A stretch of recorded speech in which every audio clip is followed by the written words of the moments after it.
فيك. الحمد لله والصلاة والسلام على نبينا صلى الله عليه وسلم وبعد. Assalamualaikum warahmatullahi wabarakatuh. Medyo bitin lang talaga yung mga lectures nila, itong mga kaka natin na nandito. Tsaka si Bapo Ustads, medyo matagal siyang hindi nakadalo. No? Medyo na-miss natin yung mga kwento niya, lalo na yung mga pabitin. So napakaganda yung mga lectures nila na simula kanina kay Kaka Ustads Nurul Marhan Burhan na nagbigay sa atin ng lecture, kumbaga yung mga fadail, yung kabutihan na dala nung Muharram o nung fasting sa Ashura hanggang sa pagbigay ng zakah, sa ano yung mga kaparusahan o mga warning na nandiyan sa Quran sa mga taong ayaw magsaka. At syempre yung kwento ni Bapo Ustads kanina na napakaganda out doon sa Fathu Andalus. Kung maalala ninyo yung kwento niya, maraming mga aral doon na makukuha natin, no? Konting balik lang tayo doon kasi actually medyo mahaba pa yung oras natin. Pero ewan ko lang kung magdating ba yung isa sa mga palagi rin na nakakasama natin si Kaka Engineer Nur Masudi. Sa Davao. Okay. So nasa Davao. I think kung meron siyang internet ngayon, baka nanonood. Watching. Ayun. Nanonood siya. No? Kung nandito lang siya, sana no, marami pa tayong makukuha ng mga update at saka syempre dito sa pag-aaral natin. So anyway, pagtsagaan nyo na lang na nandito. Ako yung magbibigay sa inyo ng parang dagdag na informasyon o aral dito sa ating klase. So siya nga pala, no, napakarami kasi tayong namimit na mga followers nitong channel natin, nitong TV program na at Facebook TV natin. Facebook TV na ito. Actually, itong mga Facebook natin ngayon, YouTube natin, mga TV na sa panahon natin ngayon.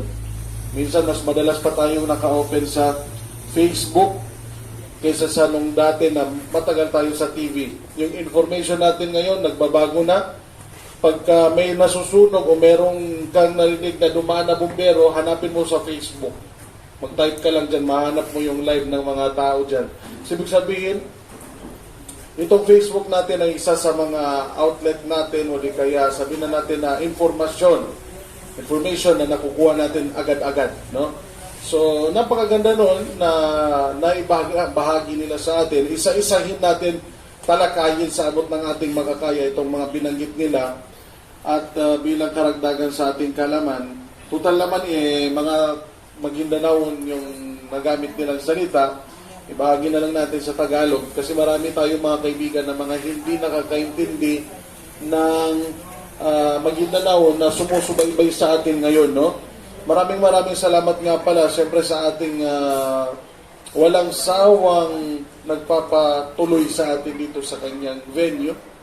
At siyempre, ayan, nakita ninyo meron po kami mga merienda at meron pong lunch na hinahanda rin dito.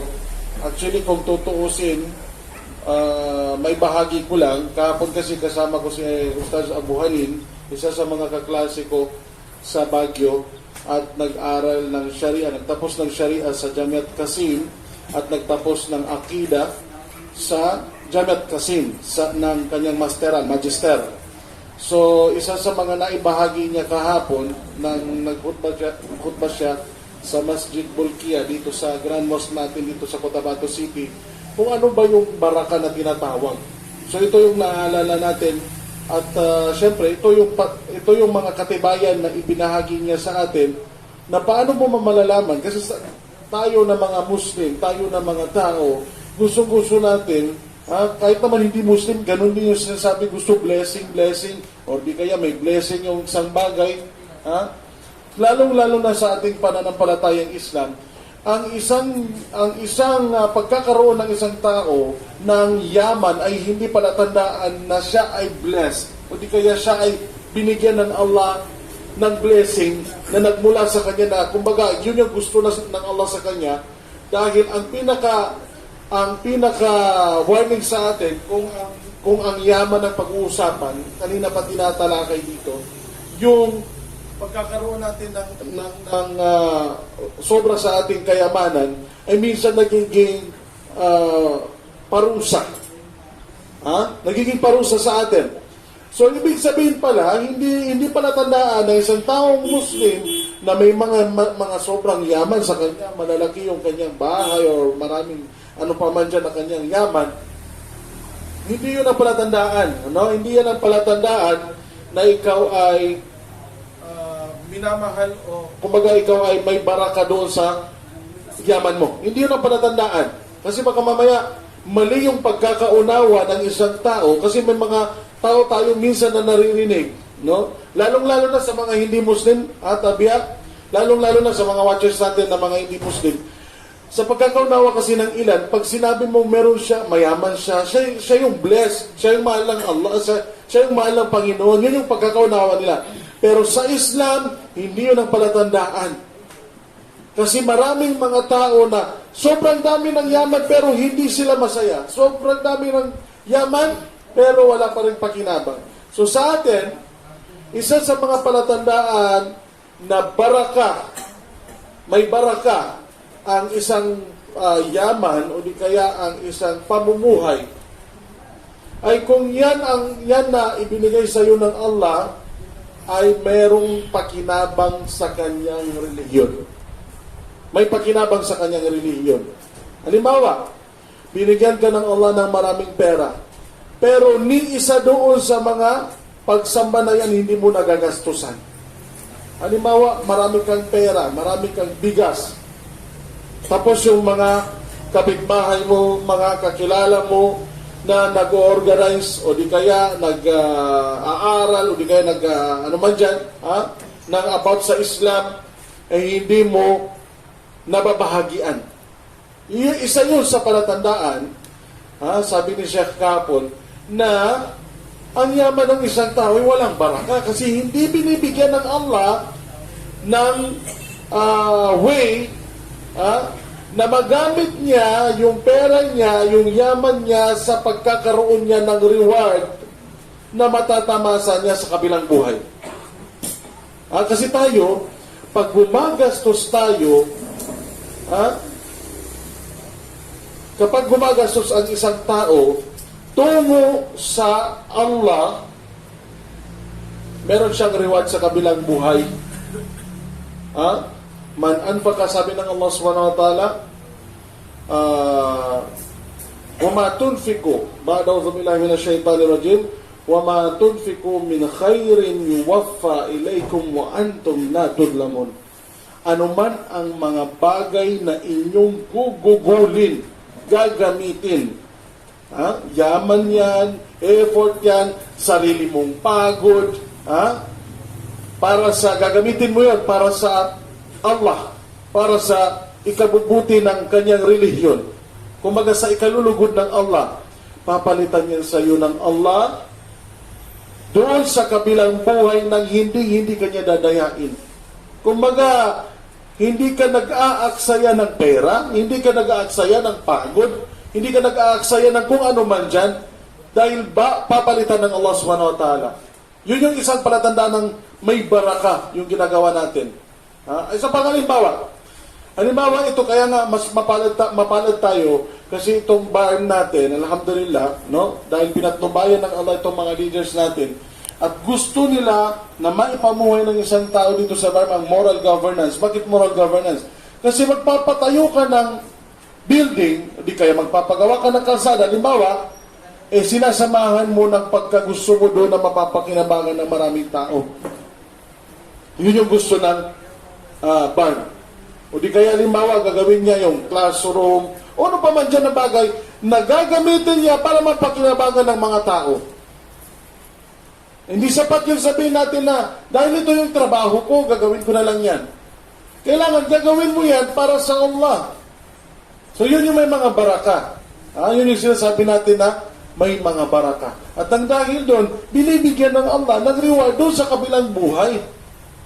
Yun yung pinakamalaga dito. Gagastusin mo, gagawin mo, magbibigay ka ng effort para sa lahat, sa lahat ng ginagawa mo, pero meron kang reward, hindi lang dito sa dunya. Meron kang reward doon sa kabilang buhay. So, ganun yung baraka. At isang solusyon dito na nabanggit kanina, paulit-ulit, last week, ito rin yung binanggit namin, kasi actually, hindi namin binabago hanggang sa ngayon yung ilan sa mga topic namin na zaka. Dahil ito ay napakagandang gawain na maglilinis para sa iyo doon sa kabilang buhay. Tayo nga, yung ilan nga gumagastos sa facials, spa, facial, ano pa man dyan, pangpatanggal ng peklat, may peklat yung kanyang sugat dati, pupunta niya sa doktor, meron siyang halimbawa na hindi maganda sa kanyang katawan, ipapa-opera niya. Bakit gano'n? Kasi ayaw mo ng pangit. Ngayon, yung sarili mong katawan, doon sa kabilang buhay, alam mong mayroong mga parusa sa mga kasalanan mo. Ngayon, dumarating yung mga pangtanggal doon sa parusang yan, tapos ikaw ayaw mong kunin. Yung ilan sa atin, ayaw tanggapin. Halimbawa yung binanggit kanina, itong fasting sa Muharram, pang Ashura, pang 10 days, na ginawa ng Propeta Muhammad sallallahu alaihi wasallam ay pangtanggal ng kasalanan mong natapos na. Bigyan natin halimbawa. Ikaw na isang tao naglalakad ka sa isang daanan. And then, maputik. Tumalsik. Hindi mo nilalagyan yung sarili mo ng dumi, Hindi ka na mumulot ng dumi para ilagay mo sa katawan mo. Di kaya ilagay mo sa damit mo, di kaya sa paa mo, saan man dyan. Pero habang naglalakad ka, tumatalsik yung tsinelas mo doon sa damit mo. Hindi mo nababalayan. And then talsik yung putik, pagdating mo doon sa bahay, nakita mo madumi. Anong number 1 na gagawin mo? Maghahanap ka ng panlinis. Kung hindi matanggal, magbibili ka, gagastos ka ng sabon. Kung hindi pa kulang pa yun, gagastos ka, bibili ka ng brush. Yung damit mo, lilinisin mo kung hindi sapat, kukuha ka ng bleacher, kukuha ka ng Zonrox, o ano pa man dyan ang paglinis sa damit mo para lang matanggal yung dumi na yan. Ngayon sa atin, merong offer sa atin ng Allah. Mag-fasting ka lang ng Ashura from 9, 10, o di kaya 10, 11, o di kaya yung tatlong yun, sa Muharram, o di kaya yung 10 lang, matatanggal o buburahin ng Allah yung mga kasalanan mo ng mga maliliit. Katulad ng sinasabi ko, hindi mo alam yan. Minsan naglalakad ka lang, meron ng mga madudumi na meron dyan sa'yo na hindi mo alam at saka mo malalaman doon sa Yawmul Qiyamah. Ay, nagawa ko pala yun. Nagawa mo pala? Yun yung problema. Pagdating mo sa Yawmul Qiyamah, dahil hindi ka gumagawa ng paraan para mabura yung mga maliliit na kasalanan, bakit ba? Tingnan ninyo, may point dito kung bakit maliliit na kasalanan lang yung palaging binabanggit sa mga hadith. Pag nag-fasting ka ng Arafah, maliliit na kasalanan na natapos mo na at hindi mo pa nagagawa. Maliit. Ngayon, maliit din. Bakit? Kasi obvious para sa isang Muslim na hindi makakagawa ng malalaking kasalanan, pagpatay, pag-inom ng alak, paglaban sa magulang. Yan yung mga gawain na sobrang lalaki, shirk. Hindi mo yan ginagawa. Kahit ng Propeta Muhammad sallallahu alaihi wasallam, yung shirk, sabi niya, 2 uri. Ang kinakatakot ko sa umma ko, yung maliliit na shirk na yan na hindi nila nakikita. Hindi ako takot na magawa ng umma ko yung malaking shirk na yan kasi malaki yan.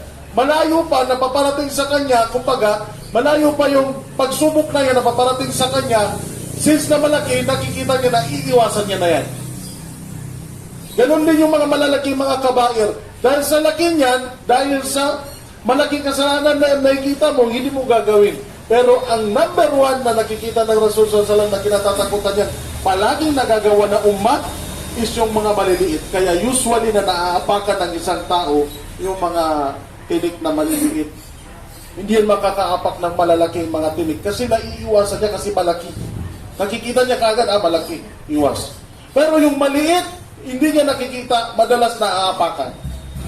Ganun yan yung mga kasalanan na madalas natin nakukuha, kaya nga madalas na sinasabi ng hadith na gawin ninyo ito dahil mabubura yung mga maliliit na yan. Kasi sobrang dami nila. na nandyan palagi yan sa atin. Pinupinuwanan to. Minsan pag nag-uusap tayo, nakikipag-usap tayo sa kasama natin, maganda yung ating sinasabi, pero para sa kanya, masakit. Hindi mo alam. Minsan, nagsasabi ka, nag-uusap kayo, meron ka nang nabanggit na marites. Pag-chichismis na. Hindi kaya panlilibag na. Hindi, sasabihin sa kasama, pagdaday ka rin ka, banal mong mambo. Sa totoo lang ang panlilibag, kaya nga nasabing bawal yan kasi yung mga bagay na binabanggit mo sa kasama mo na wala siya na totoo sa kanya. Yun ang panlilibag. Halimbawa, magnanakaw siya. And then wala siya dito, sasabihin mo, si Juana Bantotag ka. So wala siya dito. Yun yung panlilibag. Kasi kung hindi yung totoo, paninirang puri na yun. Ibang ano na naman yun. Pagtatabu. Tuhma. Ibang bagay yun, pero kasalanan pa rin yun. So yun yung mga bagay na iniiwasan natin. Kaya palagi sinasabi sa atin na ang fasting ng Muharram, Ashura ay pangmura ng kasalanan natin. Actually, itong Muharram, katulad ka na nabanggit kanina, ito ay ginawa ng Propeta Muhammad SAW sa pang-sampung araw. Sa pang-sampung araw. So sabi ng Rasul sallallahu alaihi wasallam, balikan natin ng konti, although narinig na natin ito madalas. No? Nang dumating ang Rasul sallallahu alaihi wasallam sa Madina, nakita niya, sa Madina ito nangyari, nakita niya yung mga Yahud, yung mga Ahlul Kitab, yung mga people of the book, na mga Hudyo na nagpa-fasting. And then, sabi ng Rasul sallallahu alaihi wasallam, dahil obvious na mga taong ito na nagpa-fasting, sabi niya, ano pa yung ginagawa ng mga tao? So, tinanong nila. Sabi nila, ay, ito yung araw, sabi niya, na niligtas ng Diyos. Siyempre, hindi sila naniniwala ng Panginoon ni Propeta Muhammad sallallahu alaihi wasallam na ang Allah siyang Diyos nila. Niligtas niya si Musa at ang mga tao niya mula sa ang mga Banu Israel. Nang maligtas, sabi niya, ito yung araw na ito, itong Muharram na ito. Kaya sabi niya, nagpa-fasting kami bilang kagalakan na masaya kami na nailigtas si Musa at ang kanyang kaum sa parusa. So, nung marinig ng Rasul sallallahu alaihi wasallam na yun ay ginagawa ng mga Hudyo bilang paggalang at pagbigay ng pagsunod kay Propeta Musa, sinabi ng Rasul sallallahu alaihi wasallam na kung, sabi niya, ako ay magpa-fasting, abutin, sabi niya, ng next year magpa-fasting, at sabi niya, at bilang pag-iwas sa gawain or pagtaliwas, bagay hindi natin magaya. Kasi guys, palaging sinasabi natin sa hadis, man tashabbaha biqawmin fahuwa minhum, sino man ang manggaya sa mga ibang grupo ay kasama siya doon. So sabi niya, bilang pag-iwas sa paggagaya sa kanila, para maiba tayo dun sa mga ginagawa nila, magpa-fasting tayo ng 9 at 10. Okay? So yun yung may dalil. Yung 10-11 bilang pag-iwas doon sa sinabi ng Rasul sallallahu alaihi wasallam sa paggagaya. At hindi pwedeng sabihin ng mga kufar na ginagaya ni Propeta Muhammad sallallahu alaihi wasallam ang ginagawa ng mga ng Hudyo that time, kasi nga history din naman ng Islam ay katulad din ng mga history na nandyan sa propeta nila. Kaya nga madali tayo actually sa mga daiya ng mga sa atin, sa mga Pilipino, isa sa hinahangaan ng mga Arabo at sinuportahan nila ng napakalakas na suporta yung mga daiya, ibig sabihin ng mga da'wa ng mga Pilipino sa Saudi Arabia. Bakit? Kasi sabi nila napakalakas ng da'wa ng mga Pilipino. Bakit malakas yung da'wa? Kasi kinakausap ng mga daiya, yung mga nagdadawa doon sa Saudi, yung mga Pilipino, napakabilis nilang kunin. Minsan nagdadawa kami dyan. Halimbawa ako, dahil sa call center ako na-assign, tatawagan namin yung mga Pilipino na nasa Saudi, kahit saan dyan sa loob ng Saudi, tinatawagan namin, call center yung sa amin, and then, Alam naman natin na mabilis na lang yung tawag. So minsan, nakakaya natin na magdawa ng 30 minutes, magmumuslim na yung isang tao. Bakit? Kasi kunting paliwanag mo lang kay Jesus Christ, kay Musa, kay Sulaiman, Solomon, David, at iba pang mga propeta, alam niya na kasi siya mismo, alam niya sa kanyang reliyon ay yun din nagkwento. Kaya ngayon sa atin, na si Propeta Muhammad sallallahu alaihi wasallam, point ko dito, si Propeta Muhammad sallallahu alaihi wasallam, hindi niya ginagaya yung ginagawa ng Hudyo, pero ginagawa niya dahil yun sa kay Propeta Musa. Actually, si Jesus Christ, si Propeta Muhammad sallallahu alaihi wasallam, nung dumating si Propeta Muhammad sallallahu alaihi wasallam, ang relihiyon na umiiral sa mundo, nung time na dumating si Propeta Muhammad, ay relihiyon ni Jesus Christ. Kung maalala ninyo sa kwento ng The Message, yung kwento ng Propeta Muhammad sallallahu alaihi wasallam, merong hijrah na ginawa. Hindi lang sa Madina, meron pang nauna na hijrah. At ang inutusan niya yung lahat ng mga Muslim that time na pumunta sa isang lugar na kung saan sa Ethiopia, kung di ako nagkakamali, kung saan nandoon yung isang hari na Kristiyano. At nung sinundan ng mga Quraysh na mga gustong lipulin ng Islam, yung mga taong pumunta doon, naghijra doon para kunin, kinuwento ng mga Muslim doon sa hari na si Propeta Muhammad ay nagtuturo patungkol sa kwento ni Jesus Christ. Nang kinuwento nila ang Quran, yung haring yun nag-Muslim. Ganun ka-easy kasi nga ang kwento na nandoon. So ganun sa atin. Sa reliyong Islam, hindi tayo nagagaya ng kanino mang turo, bagkus ito ay turo ng Quran at turo ni Propeta Muhammad sallallahu alaihi wasallam. So malinaw sa atin na yun yung binanggit kanina na nagpa-fasting tayo sa Ashura dahil nga ito yung ginawa ng Propeta Muhammad sallallahu alaihi wasallam at ginawa ng mga sahaba. So ibig sabihin, kapag yan ay ginawa natin, kunin natin kagad. Katulad ng binanggit kanina ni Ustaz Marhan, kung yung nagkakamali na binanggit niya sa isang sahaba na humingi ng payo sa Propeta Muhammad sallallahu alaihi wasallam at ang payo ng Rasul sallallahu alaihi wasallam ay mag-fasting ka. So palagi nagpa-fasting. Kasi tayo dapat, alam niyo sa totoo lang, isa sa dapat na ugaliin natin, pag may narinig tayong muhadara o di kaya lecture, pag narinig natin yan, automatic gawin natin. Automatic gawin natin. Kasi isa yan sa magandang ugali ng isang ugali ng isang taong mu'min. At kung gusto natin na mapabilang tayo sa mabubuting mga tao, gawin natin yung ginagawa niya. Ano yung halimbawa? Sinabi ng Allah subhanahu wa ta'ala, فَإِذَا تُلِيَتْ عَلَيْهِمْ آيَاتُهُ زَادَتْهُمْ إِيمَانًا. Ano yung epekto pag narinig nila yung mga paalala sa Islam?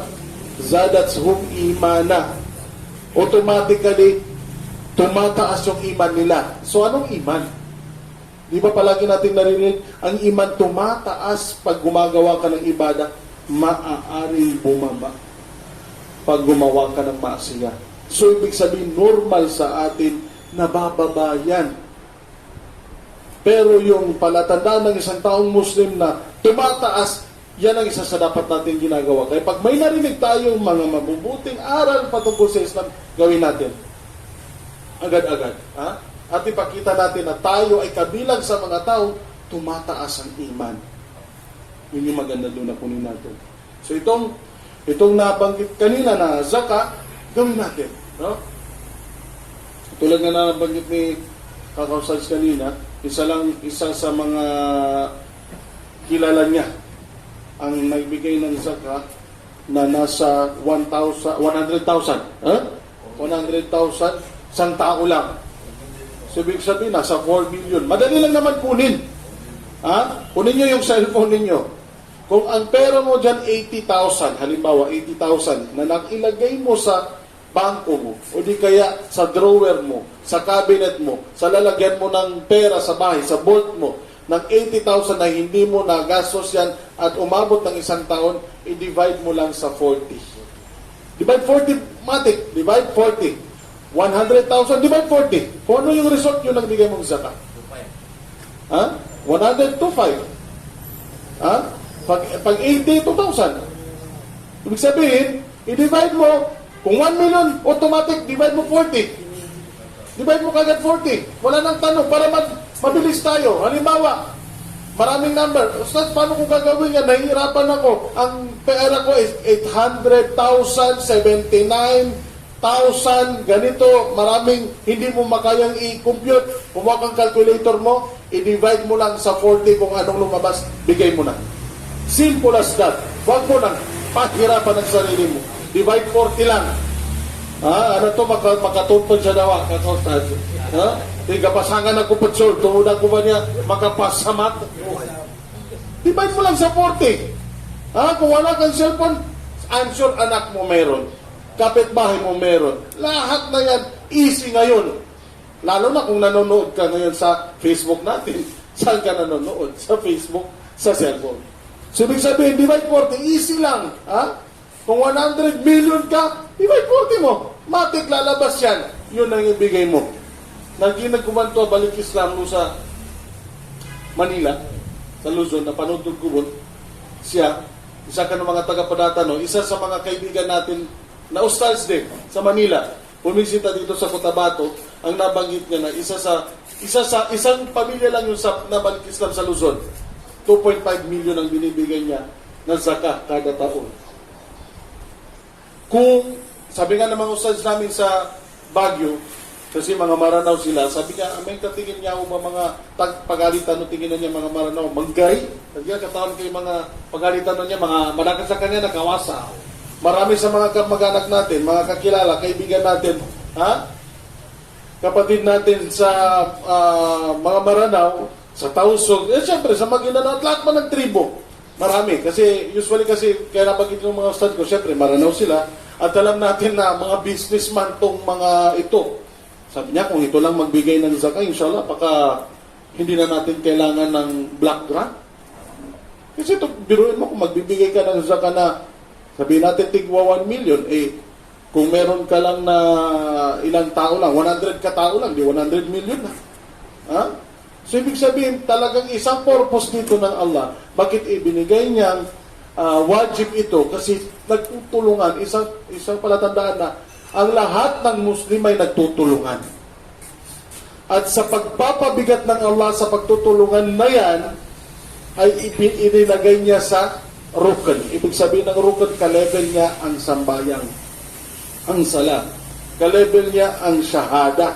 Ka-level niya ang fasting. Ka-level niya ang hajj. Ganun niya ibinigay yung zakah. Kasi pagtutulungan ng mga Muslim ang nagiging resulta dito. So, ibig sabihin, napakarami ng benefits nito na kasama na hindi pa natin kayang pag-usapan sa sobrang dami. Itong zakah na ito na ibinibigay ng isang tao. Ng isang tao merong sobra sa yaman. Yung katulad ng isang kwento, ito narinig na natin na paulit-ulit, yung isang tao na mayaman, kung nagkakamali, parang dato pa siya, na mamamatay or namatay. And then, sabi ng pamilya, magbibigay kami ng reward sa taong sasama sa hukay, sa tatay namin. Ito, palagi natin naririnig. Sabi niya, sige, kung sinong sasama sa hukay, ibig sabihin sa libingan, doon sa tatay namin na ililibing namin, bibigyan namin ng malaking gantimpala. Mayroong isang taong nakarinig na pobre. Ang gawain niya lang, trabaho niya lang ay maghanap ng kahoy sa gubat at tatalian niya at ibibenta. And then, nung narinig niya yun, sabi niya, sa sobrang hirap ng buhay ngayon, kailangan may pagkakakitaan niya at mabikamiskinan, upama. Tingin, patusin ko na to, tirahin ko na. Dahil sa hirap yun ng buhay niya, sabi niya, kunin ko na to. So, ang way lang, sabi niya, sabi ng pamilya, tatalian siya doon sa hukay niya na may connection sa labas ng libingan. Pag hilain mo, sabi niya, sabihin, kukunin ka na namin, emergency. Sabi ng mahirap na tao, Sabi niya, sige, yun lang naman pala. Kailangan ng pera. Sumama siya sa hukay.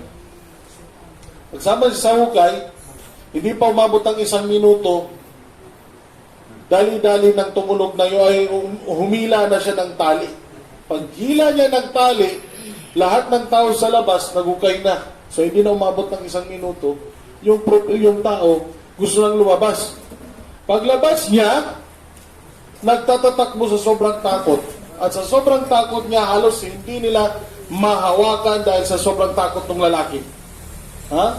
Mayan yan, nandito ka na sa labas. Hindi, wala ka na sa hukay, nandito ka na sa labas. Ha? Hinawakan nila ng malakas dahil sa sobrang takot, akala ng lalaki, hindi pa rin siya sa labas ng hukay. Ha? Hanggang sa nakuha nila, pinakalma nila, at nung tinanong nila, sabi ng lalaki, sabi niya, kunin nyo na yung lahat ng reward ninyo sa akin, hindi ko na kailangan. Sabi niya, bakit? Sabi ng pamilya. Kasi sabi niya, nung nasa hukay na ako, may dumating sa akin, sabi niya, nagtatanong kung saan ko nakuha yung tali na itinali niyo sa katawan ko para, sabi niya, magkaroon tayo ng communication, ng connection dyan sa labas. Itong tali pa lang, sabi niya, na pinagtatanong na sa akin doon sa hukay, hindi ko na kayang sagutin. How much more bibigyan niyo pa ako ng extra na yaman? Hindi ko na yan kailangan, sabi niya. Ha? So ang point dito, ito ay medyo may pagkalumang kwento, pero ito ay paulit-ulit natin narinig kasi may malaking kwento, may malaking aral. Ang pinaka-aral dito na yung yaman natin yan, wag nating panginayangan. Kung magbibigay tayo ng zakat, bigay ka ng zakat. Kung may extra pa, magbigay ka pa ng sadaka. Dahil para sa iyo yan. Ha? So yan. Itong fasting natin, mabalikan natin, itong fasting natin sa buwan ng Ashura, dahil nandito na yung ating mga butihing magigiting na magpag-deliver ng attack and destroy, sabi ni Kaka Engineer. Ay kailangan ngayong buwan na ito ay nagtuturo sa atin na ma-improve natin ang ating sarili. Lalong-lalo na sa health. Para sa akin to at sa lahat natin. Para sa health. Pero sa totoo lang ako nagsisimula na ako hindi ko alam, mamabot na yata ng isang buwan itong pagbabawas sa atin itong puting nandito sa harapan natin, itong kanin na to, no? Nabawasan natin yan, yung mga pagkain ngayon. Okay? So, isa pa dito, simple lang. Kung wala tayong pera, pang sadaka, smile. Konting ngiti lang, nakausas? Tabasom. Yung pag-smile mo lang sa kapatid, liakin ka, sadaka, pag-smile mo lang, ibig sabihin, huwag ka magpakita ng galit. Sadaka na yun. May nadaanan kang tinik sa kalsada, itabi mo, sadaka na yun. May basura, pinulot mo, sadaka na yun. Ha? So, raming sadaka. Magbigay ka ng sadaka sa mga kaibigan mo. In just a simple smile. Magbasa tayo ng Quran. Napakaganda ng pagbabasa ng Quran. Okay? So, yun. Isa sa magandang naidulot sa atin na pagbibigay ng Muharram, kasi maganda rin itong tandem ng fasting ngayong Muharram. Kasi pag nagugutom ka sa fasting na yan, may isip mo kagad yung result ng pagkakaroon ng gutom na naiisip mo yung pera na meron ako, ibigay ko na as zakah kasi kailangan ng mga nagugutom. So fasting na ito, pati yung zakah, pati yung sadaka, ang number 1 na naitutulong nyo sa atin itong fasting na ito, maiisip mo kagad na may nangangailangan, may nagugutom. Okay? Ngayon, Monday, inshallah ta'ala, ay holiday. Hindi ko alam kung buong Pilipinas pa, pero dito sa PAR, holiday po tayo sa Monday. Bakit? Kasi nga, Muharram pang 10 day. Okay? So, Monday, holiday, pwede ka mag-fasting. Plus, makukuha mo pa yung reward ng Monday na reward na fasting. So, ibig sabihin, dual yung reward mo ngayon, inshallah. Sunday, mag-start ka mag-fasting, then Monday, or Monday, Tuesday, or yung tatlong yun, pag-fastingan mo, or Monday lang. Kung hindi mo kaya, Monday lang. Ha? So mag-fasting tayo, inshallah subhanahu wa ta'ala, at makakakuha tayo ng reward. Okay? Inshallah subhanahu wa ta'ala. So, sa lahat ng mga manonood natin, sa Facebook Live natin, sa mga kasama natin na palaging uma-attend sa atin, iba rin yung reward ng mga nandito, ha? Kasi yung reward na nandito, maliban doon sa pag-aaral natin doon sa Islam, may mga anghel, sabi nga ng Propeta Muhammad sallallahu alaihi wasallam, na ang trabaho lang nila ay umikot sa mundo. Ang pinangalan dito ng Propeta Muhammad sallallahu alaihi wasallam, pag tinawag niya itong Sayyaratul Barara, isa siyang sasakyan na Barara, umiikot sa buong mundo. At ang purpose lang nila para umikot ay naghahanap ng mga grupo na nag-uusap sa reliyong Islam. At ipinapanalangin nila sa Allah, tatanggapin ng Allah ang mga panalangin ng mga taong yan, at patawarin yung mga kasalanan ng mga taong yan. So iba rin yung reward natin pag nandito tayo. Iba rin yung reward. Kung tayo may reward, mas malaki yung reward ng may-ari ng bahay kasi siya mismo ang gumagawa doon sa maraming reward. Kung meron tayong mga nakukuha knowledge na napapakinabangan, inshallah, huwag mag-alala yung mga taong nag-sponsor ng ganito. Kasi palagi silang may mga reward kahit na hindi sila nagkasama sa nagtuturo. Inshallah, meron kayong share dyan. Inshallah ta'ala. Shukran sa lahat ng nagdua sa kay Ustaz Nurul Am sa isang magiting na daiya natin. Kasi siya rin ngayon ang chairman ng Da'wa sa Bandar Cotabato. Siya ang natin ngayon dito sa Bandar Cotabato. Maraming salamat sa mga nagdua, nanalangin sa kanya at sumuporta. Kahit yung moral support na nakakagaling yan sa atin, no? Kahit nga yung smile lang natin at nasabi natin sa may sakit na, okay, kaya yan. Makakagaan ng puso. Maraming salamat daw mula mismo kay Ustaz Nurul Am at sa kanyang pamilya. So maraming salamat sa inyong lahat. So inshallah ta'ala, pati siyempre yung si kaka-engineer na wala dito, alam kong namimiss niya to. Maraming salamat sa palagi mong pagbigay share sa atin dito. At sa lahat na natin na nandito, 108 viewers, at mamaya malalaman natin kung ilan ba talaga lahat ng pumasok na nanood sa lectures natin ngayong araw na ito. Meron kaming namimit kahapon na nagsasabi, Ustaz, palagi kaming nanonood sa inyo, mga taga Zamboanga. Malayo na yun, pero sabi nila nanonood din kami sa inyo. So, yun nga, inuulit natin. Maraming salamat sa inyong lahat. Please like, share, subscribe, comment ninyo yung ating mga pages. Kay MPDA, Mindanao People's Dawah Association, kay